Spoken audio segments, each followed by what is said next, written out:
Bonjour, c'est IQ91. Voici l'analyse technique du CAC 40 pour la journée du jeudi 24 mars 2011 pour le site boursicoté.com. Aujourd'hui, suite à une ouverture en baisse à 3900,24, l'inscription d'un plus bas à 3885,83, un plus haut à 3973,02, nous sommes venus clôturer à 3968,84, gagnant 1,41% sur le CAC 40, 55 points gagnés par rapport au cours de clôture d'hier. C'est donc bien une belle séance de hausse. Pardon. Nous reprenons la dynamique haussière que nous avions quittée depuis la cassure du trend baissier suite à la cassure de cette résistance baissière ici. Nous quittons donc cette petite pause pour reprendre une dynamique haussière en venant inscrire le plus haut juste sous le retracement de Fibonacci des 61,8%, puisque je le rappelle, le point haut se situe à 3973,02 alors que le retracement de Fibonacci se situe à 3973,1.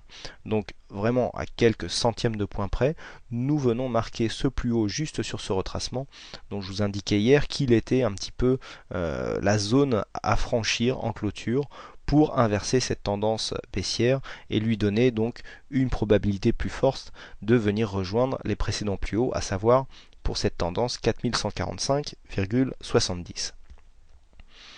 Au niveau des indicateurs, nous avons un RSI qui revient en zone neutre, le stochastique qui confirme le mouvement actuel avec un signal d'achat assez dynamique puisqu'on voit un bel écart ici entre l'indicateur et sa ligne de signal. Nous avons un MACD qui nous avait signalé le retournement lors de ces premiers histogrammes verts, et bien qui confirme donc le mouvement dynamique en repassant en positif. Vous voyez que la dynamique ici du mouvement haussier est assez bonne compte tenu de cet indicateur. Par contre, au niveau des volumes et de la volatilité, nous avons toujours des volumes en baisse puisque cette deuxième séance de hausse vient s'inscrire dans des volumes inférieurs à la moyenne.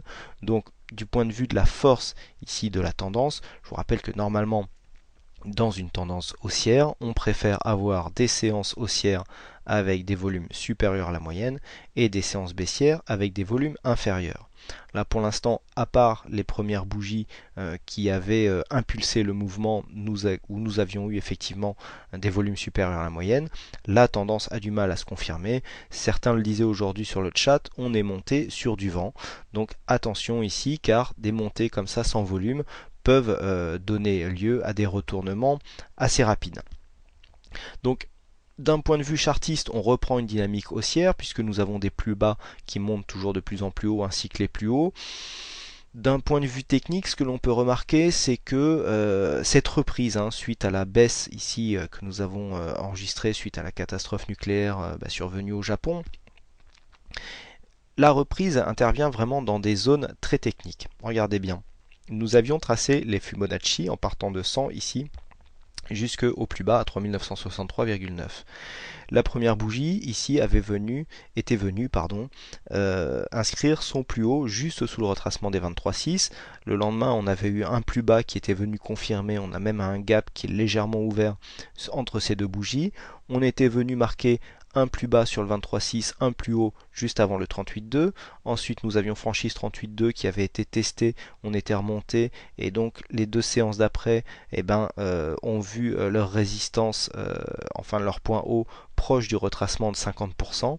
Et puis aujourd'hui, après une petite baisse, les cours sont repartis à la hausse et se sont arrêtés pour le point haut juste sur les 61,8. Donc on voit bien que ces retracements de Fibonacci, pour ceux qui en doutent encore, sont vraiment significatifs. Ils arrivent à nous dégager des points d'entrée, voire des points de sortie, puisque j'avais annoncé sur le chat en milieu d'après-midi que l'objectif de cette remontée, à partir du moment où on avait cassé ici les 3950, c'était le Fibonacci des 61,8, donc à 3973.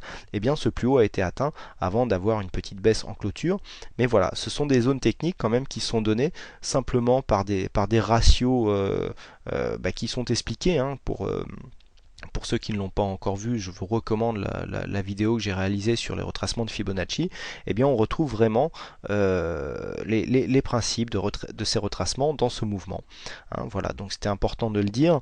Donc, Comment jouer la suite du mouvement? Tant que nous restons sous ce mouvement, sous ce retracement des 61,8, eh bien on ne peut pas encore valider un retournement et donc un ralliement du retracement 100%, à savoir ici le dernier point haut que nous avons là à 4145,70. Si nous attaquons ce retracement et que nous venons clôturer au-dessus, alors si possible avec un peu plus de force que ce que nous avons là au niveau des volumes, eh bien on pourra vraiment anticiper un possible retournement sur cette zone ici des 4145. Une cassure déjà de la zone des 3990 nous ferait revenir dans une zone d'équilibre autour de la moyenne mobile 50 jours qui s'est aplatie et qui nous donnera donc une tendance moyen terme relativement neutre. On aura encore une résistance à franchir sur la zone des 4085 points, mais bon, nous serions, compte tenu des événements géopolitiques et donc de cette catastrophe toujours au Japon, d'ailleurs il y a eu encore des secousses en Birmanie ou en Thaïlande, magnitude 7, mais a priori il y aurait peu de dégâts pour l'instant. Bon, on reviendrait ici, compte tenu de tous ces événements, dans une zone assez neutre si on tient compte des résultats, je dirais, microéconomiques, donc résultats d'entreprise, qui ont été quand même relativement bons sur la dernière salve de résultats que nous avons connue jusqu'au mois dernier.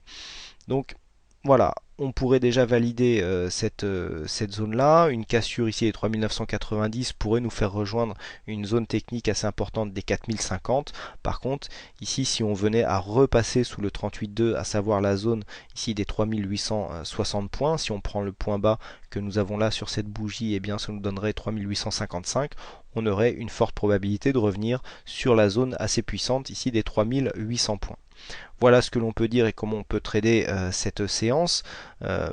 Donc voilà, les points à surveiller pour demain, c'est une ouverture, et même pour ce soir, une ouverture et une évolution des cours au-dessus des 3973 points qui correspondent donc à la dernière le dernier vraiment la dernière borne technique avant de rejoindre des zones de cotation